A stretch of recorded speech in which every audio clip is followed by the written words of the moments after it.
Ever stared at your bathroom counter, all those half-used bottles, and just wonder, isn't any of this stuff actually... The skincare graveyard, we've all got one. Totally. Like, is that super expensive eye cream really doing anything magical? Or is it just, open a tiny jar? Well, that's exactly the kind of question we love to dig into here. Welcome, everyone, to The Deep Dive. We cut through the noise to get you the info you can actually use. Yep. And today, we're diving into a really great batch of consumer news and research that was pulled together just yesterday, May 14th, 2025, by Consumers.App. Consumers.App. Great resource. They're like that super savvy friend who's always scanning the headlines and studies, right? Exactly. A news aggregator podcast that covers so much ground. And for today, we've pulled out some really interesting bits, particularly around skincare trends and effectiveness, but also touching on sustainability. Sounds good. We're looking at dermatological findings, consumer reports, the works. The works. Our mission today, unpack the key insights, maybe bust a few myths, and see what it all means for you. All right, let's jump in. That little pot of eye cream, essential. Or cleverly marketed moisturizer. What did consumers' research find? Okay, so the fundamental question first. What is the difference between eye cream and your regular face stuff? Yeah. Well, the main thing is the formulation. The skin around your eyes is just, it's different. It's thinner, more delicate. Right. Gets puffy. It shows lines easily. Precisely. So eye creams, they're usually designed to be gentler, maybe lower concentrations of active ingredients so they don't irritate. Okay. And they often pack in specific ingredients, things like peptides, maybe some caffeine, hyaluronic acid, stuff targeted for those eye area concerns. Things you might not find as much in your regular face cream. Exactly. Yeah. Formulated differently. Got it. But are they actually better at fighting wrinkles around the eyes than just carefully dabbing on your normal moisturizer? What's the evidence say? $1 million question.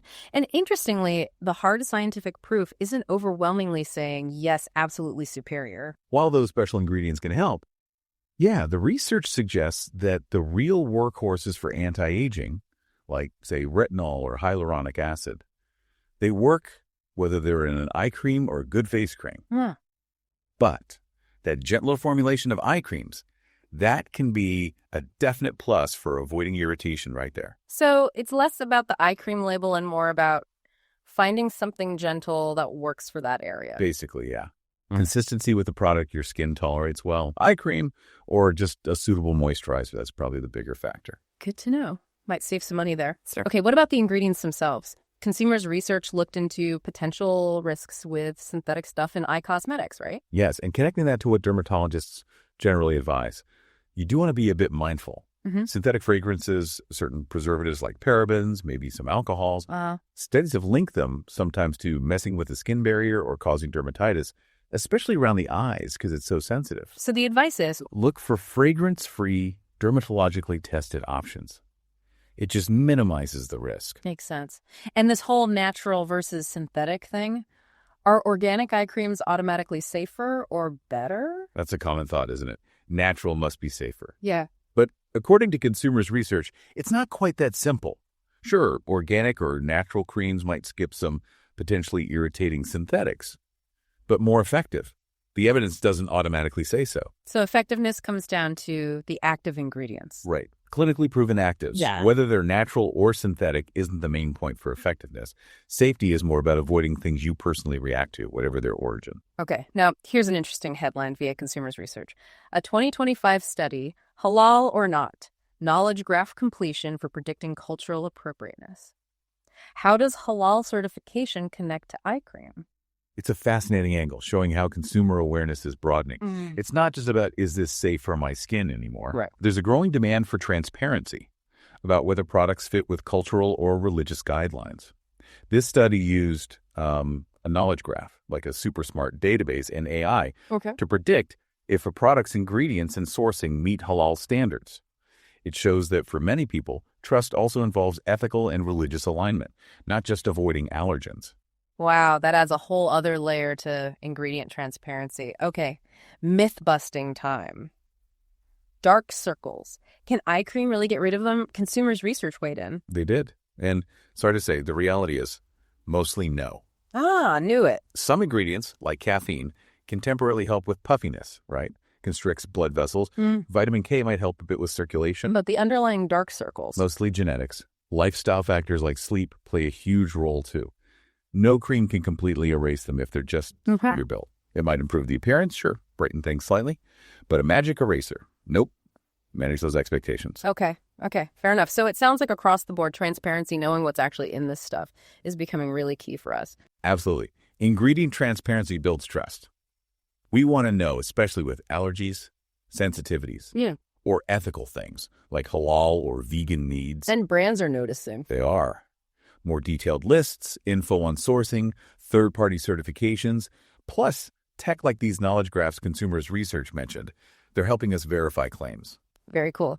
Okay, let's switch gears. Sunscreen. Especially as we head into warmer weather. Yahoo Life UK looked at this, particularly for those of us battling oily or sensitive skin. Gel cream SPF 50s. What's the verdict? Yeah, this is a big one for lots of people. The appeal of gel creams with SPF 50, especially if you have oily or sensitive skin, is really about the texture. Lightweight. Super lightweight, fast absorbing. It helps you avoid that heavy, pore clogging feeling that, can trigger breakouts if you're prone to them. Definitely a concern with oily skin. Right. And the SPF 50 gives you really solid UVA, UVB protection, which is crucial for sensitive skin that reacts easily. Plus, they're often non-comedogenic, won't clog pores, and hypoallergenic. Minimizes irritation risks. But how do they pack in that high SPF without making you look like an oil slick? Good question. It's often about formulation tricks. They use ingredients like silica, which actually absorb oil. Yeah, within that gel cream base. So it soaks up excess oil on the surface, gives you more of a matte finish. You get the protection without the shine. That sounds ideal. Now, Consumers Research also flagged a 2022 study about the optics of sunscreen lotions. Optics. What does light have to do with it? It's pretty fascinating, actually. How well sunscreen works isn't just about the chemical filters inside. This study looked at how the sunscreen itself, the lotion, interacts with UV light, how it scatters it, how it absorbs it. Okay. And they found that by tweaking these optical properties using different components, they can actually boost the UV blocking power and reduce that annoying white cast some sunscreens leave. Oh, the ghost face. Exactly. So now they're using computational methods like fancy computer modeling to design better sunscreens, including ones perfect for oily or sensitive types. So science is optimizing how the lotion itself handles light. That's cool. And for super sensitive skin, what are the key things to look out for in a sunscreen? Right. If your skin gets upset easily, you want to avoid common irritants, things like added fragrance, parabens, synthetic dyes. Often, sunscreens for sensitive skin rely more on mineral filters, zinc oxide, titanium dioxide. They tend to be gentler than some chemical filters. Look for labels, too. Yeah, look for hypoallergenic, non-comedogenic, dermatologically tested. Those are usually good signs. Okay. Let's tackle that myth. People with oily skin thinking sunscreen makes breakouts worse. True or false? Total fiction, according to the experts Yahoo Life UK cited. Modern sunscreens, especially those gel creams or oil-free ones, are designed not to clog pores. So skipping it is actually worse. Definitely worse. Skipping sunscreen can make acne scars and sun-related pigmentation much more noticeable. Yeah. So, sunscreen is essential even with breakouts. And how does that 2022 study on optimizing sunscreen optics help oily and sensitive skin specifically? Because that computational optimization lets scientists really fine-tune things. They can get high UV protection while making it feel lightweight, non-greasy, and minimizing that white cast. So they can tailor it better. Exactly. They can design sunscreens that are safe, effective, and feel comfortable and look good on specific skin types like oily or sensitive. So the bottom line for oily or sensitive folks dreading sunscreen season? Dermatologists generally say, go for broad spectrum, SPF 30 or higher, SPF 50 was highlighted here. The new formulations are designed to be light and non-greasy, so don't skip it. Good advice. Okay, moving on.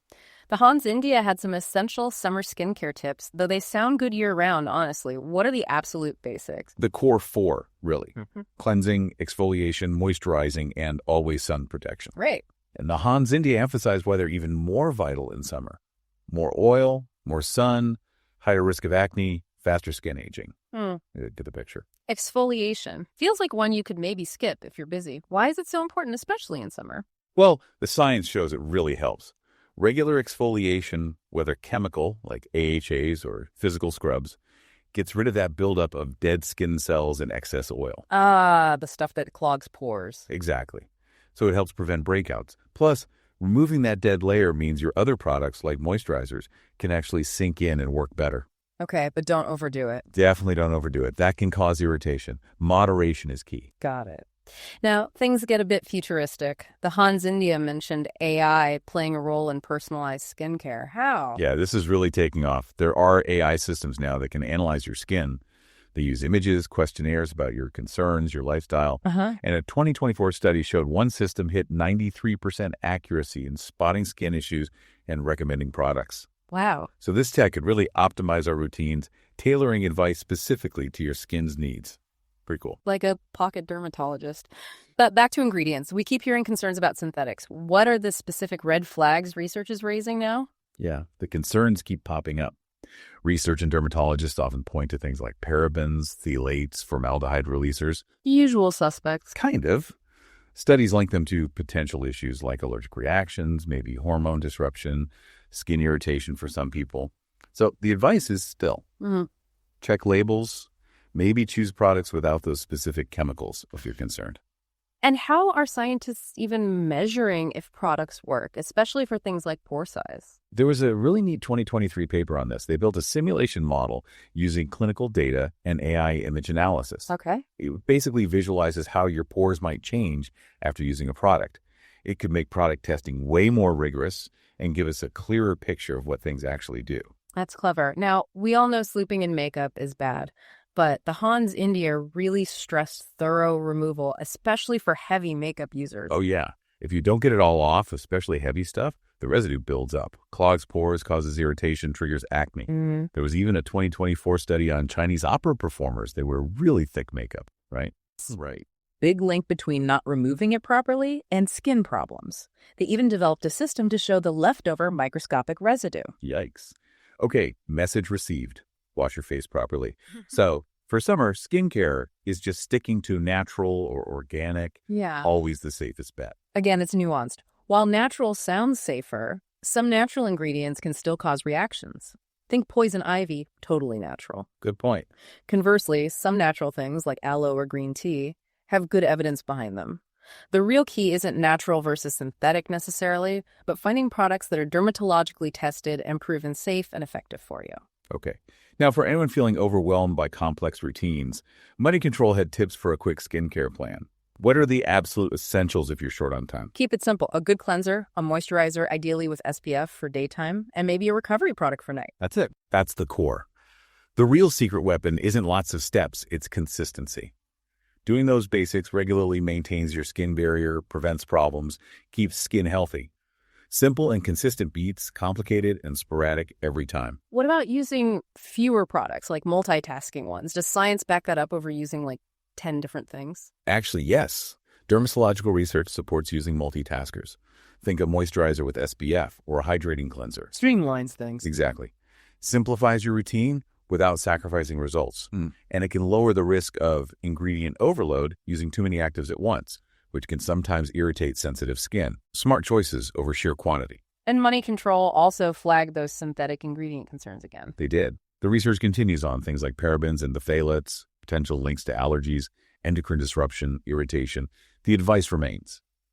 Be aware, check labels, maybe choose products formulated without them if you have sensitivities. And AI is even trying to help simplify routines. Yep. Remember that AI analysis? Moneycontrol noted how these platforms can give personalized advice for a minimalist routine too, making efficient skincare easier to figure out. So even in a simple routine, is that nighttime recovery step really worth adding? Studies show definite benefits, yeah. Night is prime time for skin repair. Right. Recovery products often boost hydration with things like hyaluronic acid or support collagen with peptides. They enhance what your skin does naturally while you sleep. Adding just one good night product can make a noticeable difference to skin health and texture. And it's not just home care, right? Moneycontrol mentioned automation in professional dermatology too. Briefly, yeah. There's ongoing work using robotics and automated tech for things like laser treatments. The aim is better precision, consistency, maybe making advanced treatments more accessible. Okay, final skincare bit. What big myths has recent science debunked? A few key ones. Myth 1. More products equals better results. Not true. Myth 2. Expensive always means superior. Also not necessarily true. A simple, consistent routine with well-formulated products suited to you is usually best. And the natural's always safer myth. That one too. As we said, both natural and synthetic ingredients can cause issues. It's about the specific formulation and testing, not the origin label. All right, big pivot time. Let's talk sustainability. This is huge now. The Verge even reported teenagers are asking ChatGPT for sustainability tips. Which is great. It shows how mainstream this is. Yeah. But it raises a really interesting, maybe ironic point. Which is? What's the environmental cost of the AI itself? Those huge data centers powering things like ChatGPT. Yeah, asking an AI for green tips while the AI itself uses tons of energy. Exactly. These generative AI data centers are energy hogs. That demand can mean more fossil fuels, more greenhouse gases. It's a real challenge to sustainability goals, something regulators and researchers are definitely watching. So how are regulators like the EU trying to tackle this, the energy thirst of AI data centers? Well, the EU is starting. They've got the AI Act-specific data center regulations, trying to boost transparency on energy use and environmental impact. Is it enough? Many experts say, probably not yet. They think we need stronger rules, like binding targets for renewable energy use, more thorough risk assessments for environmental impact. Are there tech solutions? The Verge mentioned green coding. Yeah, green coding is a really promising idea. It's about writing AI code and building models that are just more energy efficient from the ground up. Does it work? Early studies comparing AI-written code to human-written code show potential. Yeah. AI can help write more efficient code sometimes, though it varies. It's definitely an area getting a lot of research focus. What are the biggest hurdles right now to making AI adoption more sustainable overall? Oh, there are a few big ones.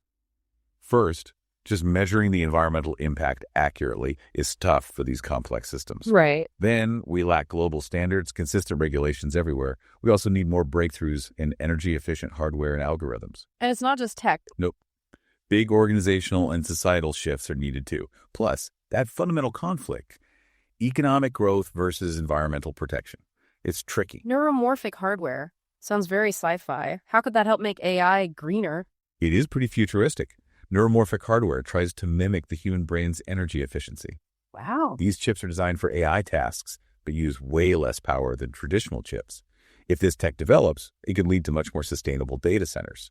Big potential there. It feels like a core problem is separating economic growth, especially in AI, from environmental harm. Is that proving hard? Very hard. The dream is growth without more pollution or resource drain, right?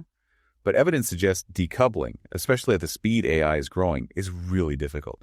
Reducing resource use per unit of growth needs both strong rules and major innovation. So what policies could actually help steer AI towards being more sustainable? Key recommendations include things like mandatory reporting of energy use and emissions by AI companies, including environmental impacts in risk assessments for AI tech, setting clear targets for renewable energy and efficiency in data centers, and just generally demanding more transparency all around. Okay, let's shift perspective slightly.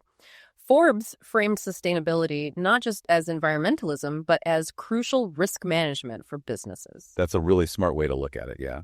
Forbes argues it's not just nice to have anymore.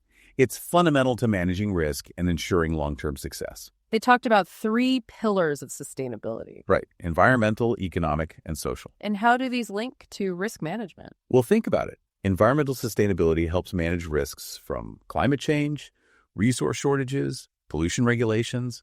Economic sustainability manages risks related to unstable growth or resource depletion.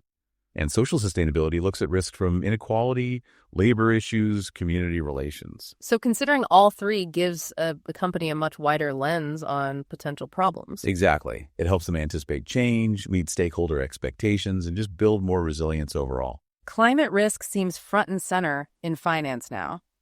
How are banks and insurers tackling this? Oh, hugely.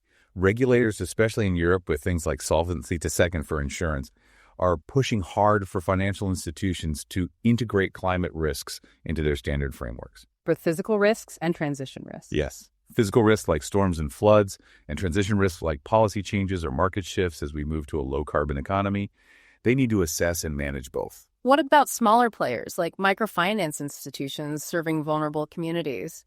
How are they handling climate risk? That's critical. Research shows these MFIs really need to update their risk management to specifically include climate assessments.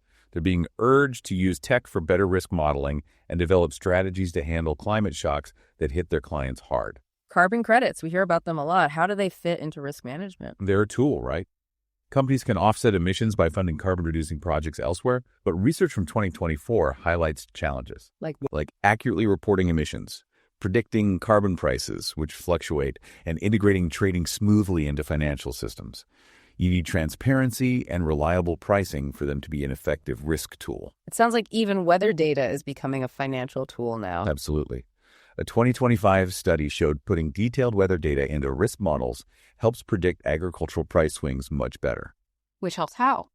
It allows for better risk hedging, like improved crop insurance.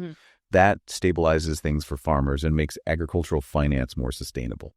Is there evidence that sustainable investing is actually paying off financially? Actually, yes. Recent analysis suggests sustainable funds often have less exposure to climate transition risks and have tended to outperform conventional funds lately. Suggests it's not just ethical, but potentially more resilient financially, too. But what are the big roadblocks still preventing sustainability from being fully embedded in risk management everywhere? Still several big ones. Just defining and measuring sustainability consistently across industries and borders is tough. There's no single set of global rules everyone follows. And that tension between short-term profit and long-term environmental or social goals is always there. It needs more international cooperation and aligned goals. Okay, let's bring it down to the farm level. Moneyweb looked at F&B supporting sustainable farming in South Africa.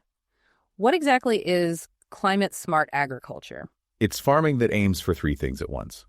Sustainably boosting productivity and income for farmers. Okay. Helping farms adapt to climate change impacts and reducing greenhouse gas emissions from farming itself. And F&B is helping farmers adopt these practices. Yeah, through financing tools, helping them invest in things like climate-resilient seeds, better irrigation, digital monitoring to use resources more efficiently. How does this kind of farming lower the food system's carbon footprint?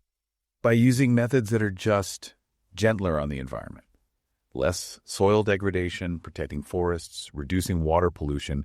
It's significant, especially for South Africa, where agriculture is a major emission source. It positions them well, especially as they gear up to lead the G20 in 2025. And technology is a big driver here, too. Huge. Things like IoT, the Internet of Things, for real-time monitoring of soil, water, and AI for precision farming, adapting to climate shifts, optimizing supply chains to cut waste. There are still challenges like infrastructure and skills, but tech is definitely key. What are the main economic and social hurdles to getting sustainable farming finance working well in developing countries? Well, economically, you've got volatile prices for farm goods, which makes long-term investment risky. And often, small farmers just can't get affordable credit. Right. Socially, you need to ensure the shift is inclusive, that farmers get the right skills, and that everyone has fair access to the tech and finance. Solutions like weather-indexed insurance are helping manage some risks. How do precision farming and better crop monitoring specifically help smallholder farmers in Africa? They help them use resources like water and fertilizer much more efficiently. That cuts costs and usually boosts yields. Makes sense. Plus, better monitoring means spotting pests or diseases early, reducing crop losses. It boosts food security and makes farming more resilient overall. And the main environmental wins from integrating sustainable agriculture more broadly. Big ones include preserving biodiversity, improving soil health, using less water, cutting emissions, all contributing to climate change mitigation and protecting ecosystems. And back to finance, how do those climate-informed models using weather data help stabilize prices? By giving a clearer picture of climate risks, financial institutions can create better insurance products to protect farmers from weather shocks. They can also develop pricing strategies that better reflect those risks. It leads to more stable incomes for farmers. Okay, let's wrap up with a specific example. Clean Farms in Canada, featured in the Manila Times. What's their story? Clean Farms is a nonprofit, a leader in Canadian agricultural sustainability for about 15 years now. Their main job is managing farm waste, especially plastics. Impressive track record. Really impressive. They've collected over 97 million kilograms of stuff, empty pesticide jugs, seed bags, twine, keeping it out of landfills and the environment. We know plastic waste is bad, but the article mentioned nano and microplastics in agriculture specifically. Yes, that's an emerging concern. These tiny plastic bits getting into the soil. Research suggests they could harm important organisms like pollinators and beneficial insects. that could impact ecosystems and food production down the line. How are modeling approaches helping Canada tackle these complex farm sustainability issues? Integrated models let them look at the whole picture: the economy, the environment, social factors all at once. In places like Southern Ontario, they use models to find the best balance between farmer income and reducing pollution from runoff. Helps guide decisions. Are other countries doing cool things with farm waste that Canada could learn from? Definitely. Lots of innovation globally, separate collection systems, recycling biodegradable stuff, turning waste into compost or even biogas for energy. These offer great models Canada can potentially adapt. The article also mentioned the plastics hierarchy of fates. What's that? It's simple principle. Reduce first, then reuse, then recycle. Landfilling or burning should be the last resort. So for farm plastics, it means designing them to be more recyclable, using less single-use plastic, and having really good collection and recycling systems in place. Moving towards a circular economy for plastics in farming. And how does managing this waste help Canada's carbon footprint? Two main ways. Diverting waste from landfills reduces methane emissions, which is a powerful greenhouse gas. Okay. And recycling plastics means we don't need to make as much new plastic from fossil fuels, which saves a lot of energy and emissions. So Clean Farms' work directly supports climate goals. Finally, what are the tangible benefits, economic and environmental, of programs like Clean Farms? Economically, farmers can save on disposal costs, maybe even make money from recyclables. Environmentally, it means less soil and water contamination, safer farms, better biodiversity support. Plus, it helps farmers meet regulations and show they're committed stewards of the land. Wow. Okay, that was quite the journey. From eye cream ingredients all the way to farm plastics and AI data centers, really interconnected stuff. It really is. And like you said, this snapshot comes straight from the aggregation done by Consumers.App just yesterday, May 14th, 2025. So it's really current thinking. Absolutely. So listening to all that, what's maybe one small thing you might think about differently now? Could be checking an ingredient label, could be just considering the environmental costs behind the taxis a line order per day, something to chew on. Definitely food for thought. Huge thanks for joining us for this deep dive today. And here's a final question to leave you with. As AI becomes more deeply woven into our lives, what are the ethical considerations it needs to prioritize? And how do we make sure these incredibly powerful tools are developed and used responsibly?